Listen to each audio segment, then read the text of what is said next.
Cowboy boots in Boston?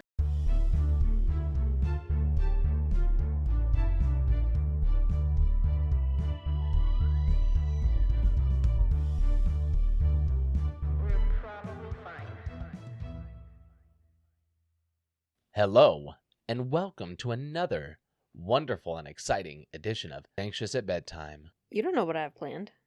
Oh, we got something, I suppose, hopefully. Otherwise, thank you for being here. Goodbye. Anyways, I'm a host. I'm Cash. And I'm Monica. The other host, that's Kevin. He's intermittent. Yeah, our cat Kevin. He comes and goes. So we're back from Salem. My catch-up was going to be that. Oh, yeah? Oh, yeah. I hear it. Then I'll start over. No, go ahead. You got this. You got it. All right. Do you have any catch-up? No, I don't. I just got back from vacation. You got to forgive me. I was over in Boston and Salem. I went and played with the Red Sox. I didn't do that. No, just ghosts. We were about to go to the game, and then I came to the realization that our flight left super early in the morning.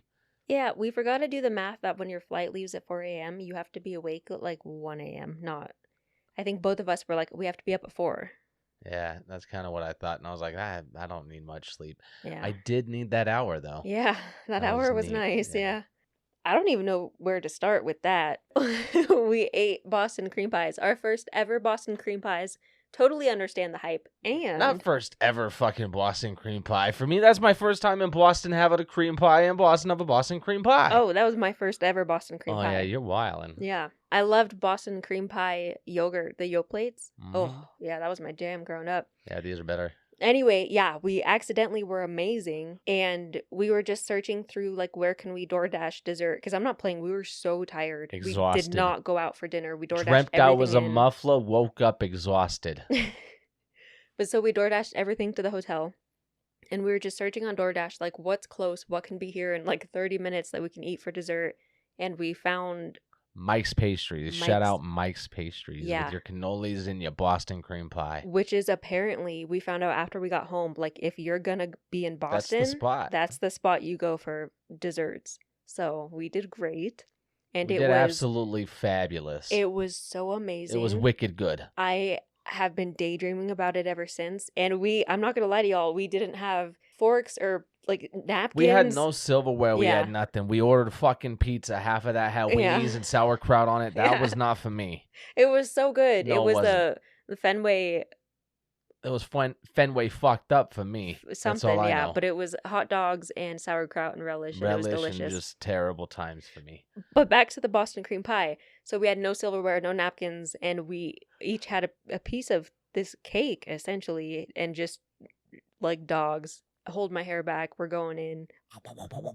I flipped my hat backwards just like a regular Bostonian would, and I fucking went ham. Yeah.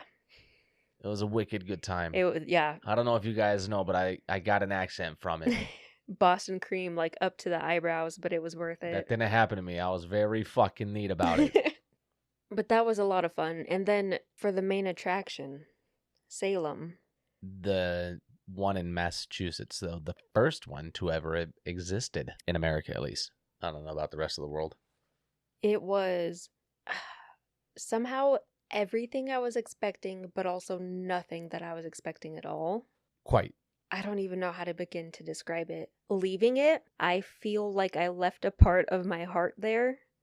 Like, I just want to go back and be a part of just the spookiness of it. I left a part of my wallet there. Yeah. Not as much as we expected. No, not that much. Because as for things that were not how we thought it would be, there weren't really souvenirs. There were, but not that we were keen on. Yeah, it was mostly like candles, which unfortunately we accidentally went right in the middle of Salem's like biggest heat wave. So we did not want to stick candles in our suitcases. Too many people bought those tapered candles and just had a floppy mess on their flight. Like, for sure. Imagine a tapered candle just halfway melted. Flop, flop, flop, flop. Yeah. Because that is one thing I wanted to buy was a few candles, and we decided very early on we're not doing that. There was a lot of really cool souvenirs. You could build your own broom. You can buy brooms. There's wands. There was so many different cool things. We just didn't find stuff that we wanted to fly home with. Yeah. I mean, if we lived a little bit closer, a little bit more local, we probably could have used a little bit more. But this long flight, it was found a couple things. Yeah, we did find some things. I was hoping we'd find a friend for Shirley. We never found any haunted items or anything like that. No, nothing that we came across like that. Yeah, Shirley, our haunted doll, by the way. The broom, I wanted to circle back to that, and I completely forgot. You did forget that. Yeah. We did get our auras read, though. We did. That is the coolest. And I knew going in, like, that's the souvenir I wanted, and I'm so glad we did that out. House Witch? House Witch. House Witch? Maybe. No, it's probably House. I just like, you know. Yeah. But yeah, for that, we'll post it on our social media. But basically, it's this, like, I don't remember the science behind it, but it's this really cool photo booth where it reads your aura. And we were able to go in together, and it took the photo, and then it printed out like a Polaroid. And once you shook it up, you know what I mean? Oh, yeah, shake it like a Polaroid picture. Yeah. The woman that was there, I don't remember her name, but she was able to read it, and she told us, like, all about us. And it was pretty accurate. Yeah, it was, like, insanely spot on. The only downside is she never covered how I'm always right. Yeah, because you're not. We did go see Bunghole Liquors. We saw the Bunghole Liquors. But we stayed at the Seaport Inn. Is that what it was called? No, that was in Boston. That was the Seaport Hotel in Boston. Salem Waterfront Hotel and Suites. Wow, I was way wrong. The Waterfront Hotel. Apparently, Bunghole Liquors is right next to that. Yeah, it's catty corner behind the son of a gun. Literally. My wife is pretty new to maps because she hasn't driven. My Google Maps was struggling so hard this whole time. But regardless, we left Walmart. Peabody. And we got, like, to our hotel, and we both were like, this is just taking us to the frickin' hotel, like, whatever. And as we're on the road, I switched to the next Bunghole Liquors, not realizing it was not the Bunghole Liquors. So, yeah, we went all the way to Peabody, and we were looking around. There were no t-shirts, no hats. We're like, this is wild. This is not. Yeah. And then at the same time, we both looked at each other as we were walking out, and we were like, I don't think that was the right one. Yeah, I said, I don't think we're in Salem. And she said, we're not. We're in Peabody. Yeah. That's not where we were supposed to go. So then about an hour later, we were just walking. Mm-hmm. We looked catty corner from our hotel, and tucked behind just, I don't know, like an awning or something. Yep. We saw Bunghole Liquors. We literally went past it to go to the other Bunghole Liquor. I was like, what a fucking bunghole liquor you are. Yeah. Gonna take us there. Yeah. And I was in the mirror talking to myself, and I felt like a real bunghole liquor. And then every time that we thought about going after that, it was closed or not open yet. So we never did make it, but we stood outside. Kind of the same thing for Wicked Good Books. We walked past it a lot, but every time we did, we had just gotten coffee, and there was a sign on the door that said no food or drinks, and we were not about to waste our coffees. So we're like, we'll come back later, and then... We did with coffee later. Uh-huh. And we were like, again later. And then we came back with another coffee shop, and we're like, I don't think we're supposed to go in there. Yeah, we really like coffee. It's the moral of the story. We didn't really experience any hauntings. I did. Would you? Oh, yeah, you were haunted. Yeah, for sure. I still haven't slept. No. Not very well at all. Not more than 3 hours at a time. And I gave you an egg cleanse and everything. She fucking smacked the shit out of me with an egg. Like, all up and down my body. But tell them what happened. I keep waking up every morning at 3 a.m. Yeah. But if anybody knows how to fix that, holler at your boy. Yeah. anxious@bedtimepodcast@gmail.com. The final thing I wanted to talk about, I promise, and then we'll get into the episode. One thing that did surprise me a lot was the fact that it didn't feel like, I don't know, there was an energy, but it didn't feel like super haunted. Not as paranormal feeling? Yeah, at least during the day. At night, it did feel different. At night, you get a little bit different feel, yeah. Yeah, but I was expecting it to feel like Deadwood, South Dakota. Yeah. Which is a very eerie place. If you haven't gone, you should. I think it's the type of spirituality there is and the difference in between Deadwood and Salem. I think so. But also, it just fully convinced me that the ghosts in Salem do hide in the tunnels at night or during the day. Oh, yeah, they get tired of people. I think so. And they're hanging out with the pirates in the tunnels. Oh, if you guys don't know, Salem, Massachusetts is a pirate town. Yeah. If you guys haven't been, you probably should go. And if our little tales of our travel didn't entice you, what about our story today? September 22nd, 1692. 8 people are led to Gallows Hill. By sunset, Salem's deadliest day is over. But to understand how an entire community reached this point, we have to go back months earlier. Before we left for Salem, I thought I understood the witch trials. I knew the names, I knew the accusations, I knew how it ended. But after walking those streets and standing in the cemetery, hearing the history from the people that know it inside and out, I realized I was asking the wrong question. The most important question isn't why were people scared of witchcraft. It's how did an entire community get to a place where those accusations made sense to them? So, let's go back in time. Let's. So this is going to be a two-parter, at least. I'm really trying to keep it to 2 parts. It should be. We can make it 7 parts if you guys want. I'm scared of that. I feel like people will be so annoyed. I would be annoyed. Oh, yeah. Yeah, I don't want to be stuck in the 1600s for 2 months. Oh, yeah. No, I'd be wicked annoyed. Yeah. But I want to take a look at everything that was going on in Salem before the trials because I think it's really important for understanding how it ended up the way that it did.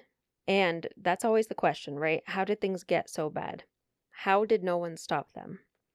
And why did everyone go along with it? That's the questions we need the answers to. Yeah, and I'm going to do my best to answer them.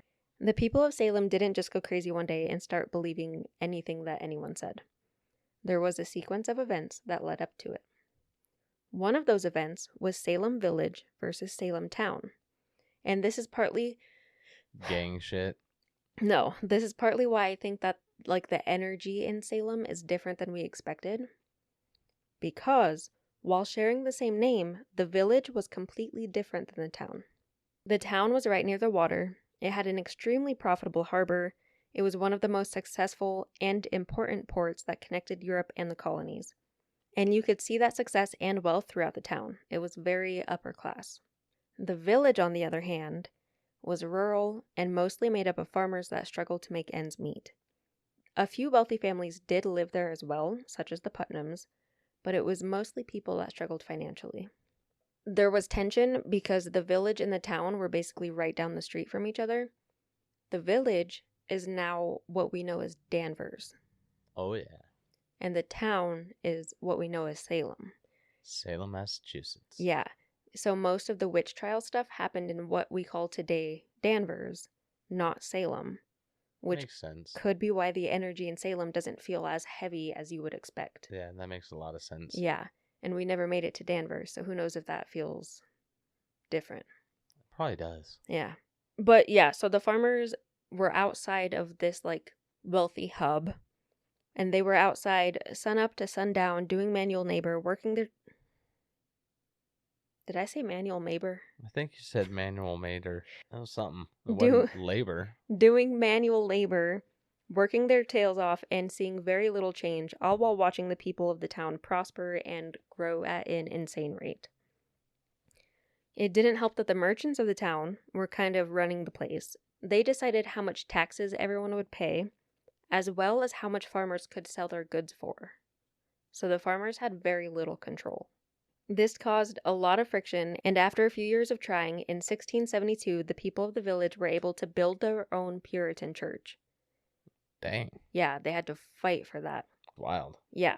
The village believed that a church would help them be able to set themselves apart from the town. However, the new church was granted with the caveat that the church in town still ruled over the village congregation. See, that's that gang, I'm telling you. Yeah.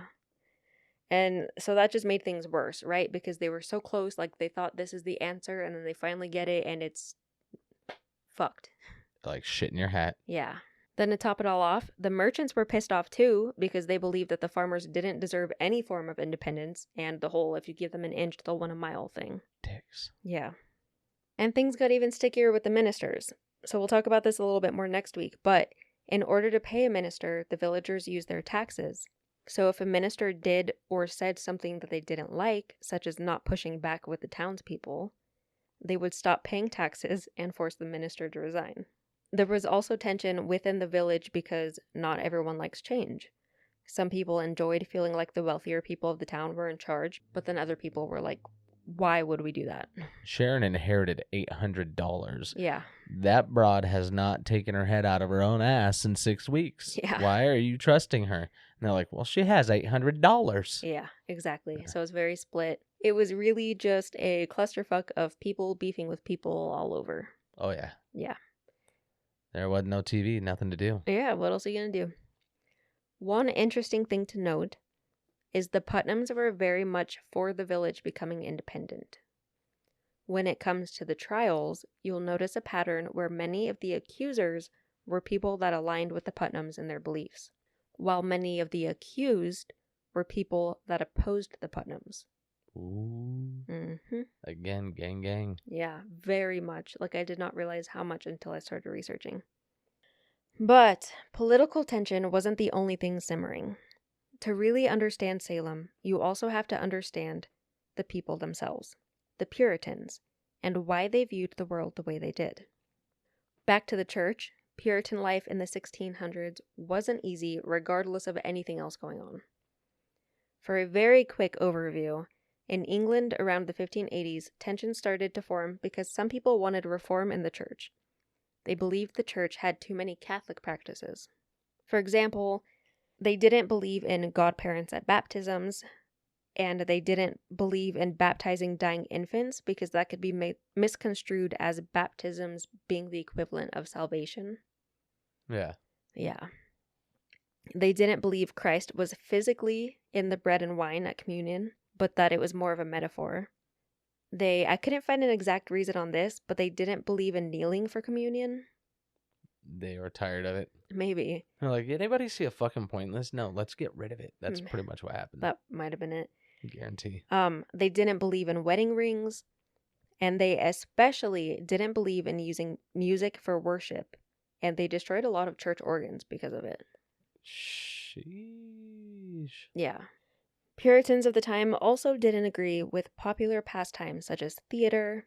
They absolutely did not like Shakespeare, and they didn't agree with things like bear baiting, which apparently was when on Sundays, whenever people were feeling a little bit loosey-goosey and they had some spare time on their hands, they would chain up a bear and make dogs attack it for fun. Sounds pretty fucked up. What the hell? Like, what? But so they didn't agree with that. Understandable. I don't either. Yeah. Theater, I don't really understand, but, you know. I do. Ugh. So little stuff like that, they wanted to set themselves apart and not partake.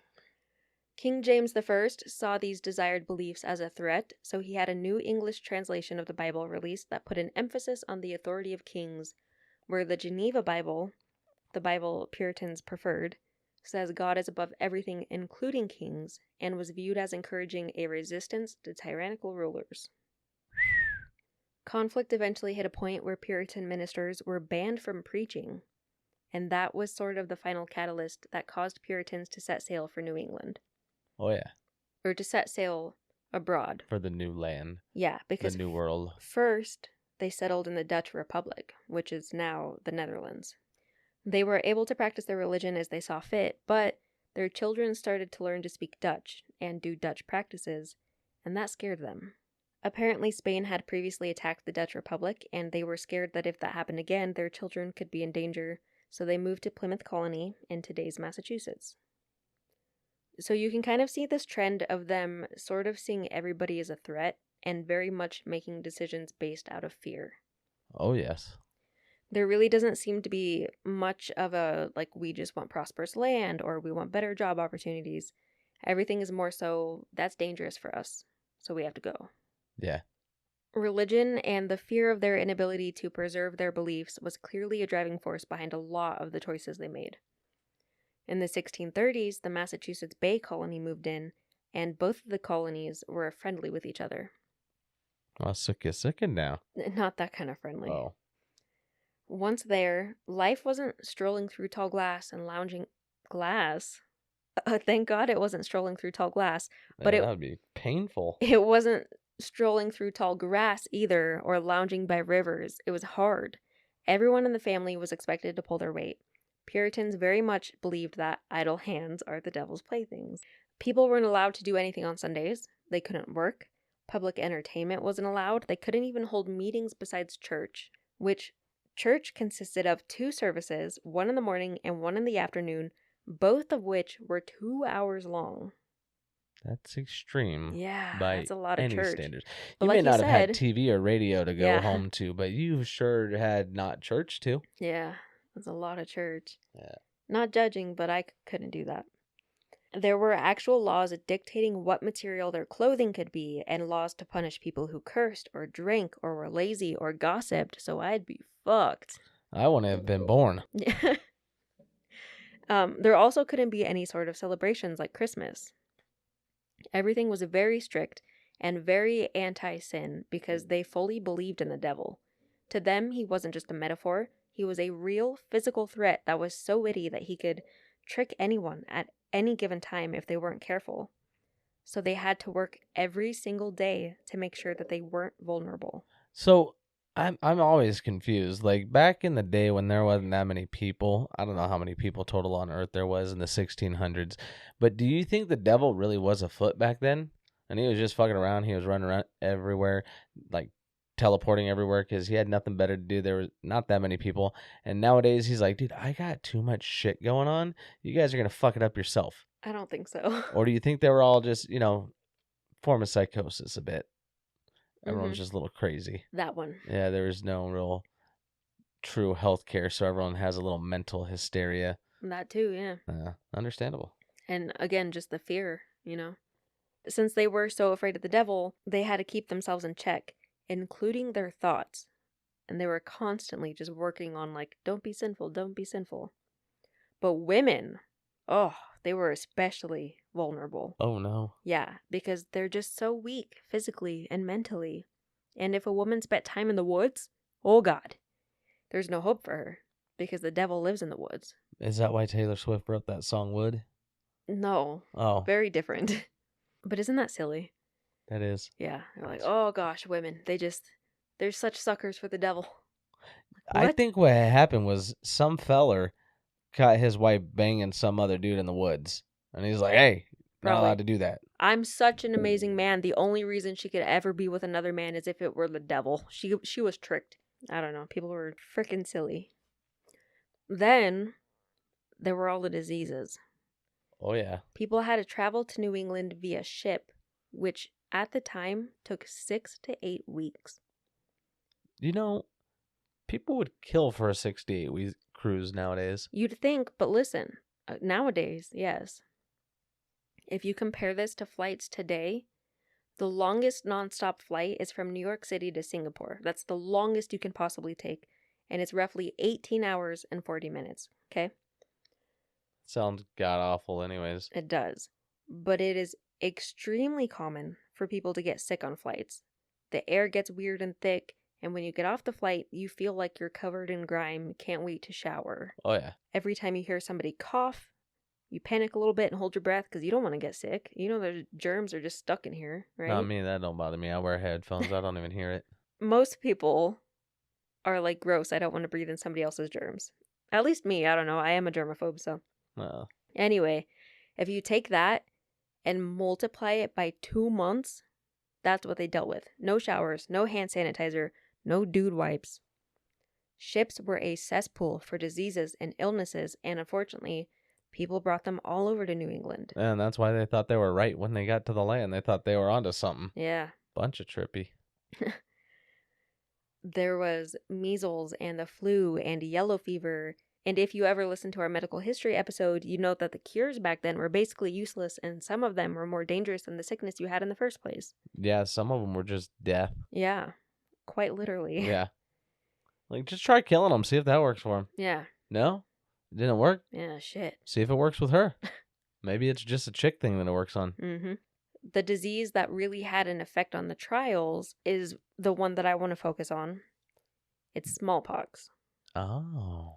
Sometime in 1688, a woman named Martha Carrier and her family moved to Andover, Massachusetts. In 1690, there was a smallpox outbreak. 13 people total ended up passing away, including Martha's father, both of her brothers, 2 nephews, a sister-in-law, and a brother-in-law. Cleaned her slate. Yeah. But because her husband and children survived, Martha was blamed for the outbreak. The entire Carrier family was banned from entering public spaces. And so a rumor started, and again, we'll talk about this more in the next episode, that she made a deal with the devil to protect her family. But, she still lost half her family. Yeah, but they're not the ones that mattered. That's what everyone in town was speculating. You didn't care about them, just your kids and your husband, you're all fine? That's devil. So ridiculous. Could you imagine, though, losing half your family in, one go like that? And then being banned from town? Feel like you're losing everything at that point. Yeah. But we'll talk about Martha more in part 2. Because like I said, all of that does have an effect with the witch trials. This was the catalyst to her later getting accused of witchcraft. Of course, winters are just freaking hard in Massachusetts, and now imagine back then when you don't have heat, like actual space heaters or central heat, weighted blankets, cars when you gotta move with heaters, yeah, the freaking remote beds start with, like, not hay, springs, or yeah, not strings that you gotta tighten like every couple hours so you don't fall. Exactly. Yeah. All of that, and then also the fact that they still believed that idle hands are the devil's playthings and you still need to be active and out there and working, even in winter. Oh, yeah. Yeah, rough. Well, what else were you going to do? Sit inside cold and die? That's fair. So all of this to say, life was freaking hard for people in Massachusetts in the 1600s. They were bored, they were cold, and most importantly, they were scared. Very scared. And that's not even getting into all of the early colonist type stuff with the stealing of land and everything that comes with that. Oh, yeah.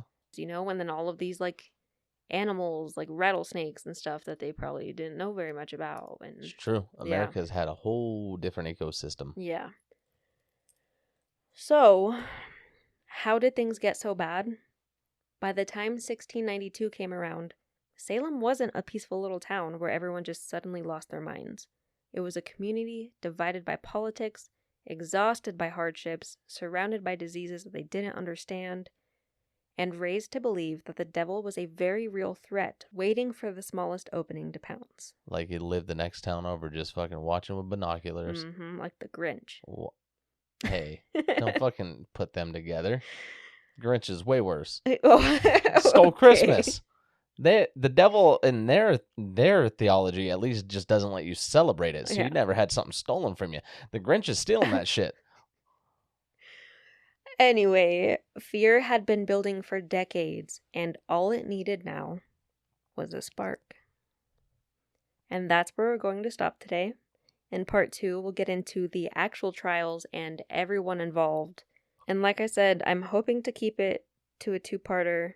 We might even do a listener stories in between so that I can really condense. We'll see. And the listener might be from Salem. Yeah, maybe. So, if you've ever been to Salem, what completely surprised you? What was your favorite part? And if you haven't been, what's one thing you've always wanted to know about it? And what would be your favorite part?